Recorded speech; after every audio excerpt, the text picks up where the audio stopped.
చక్కనమ్మ పైడి బొమ్మ తేనె నవ్వుల జాబిలమ్మ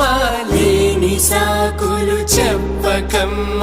పట్టువోణి కట్టవమ్మ నాన్నయదపై నిన్నటిదాకా అల్లరి ఆటలు ఆడినా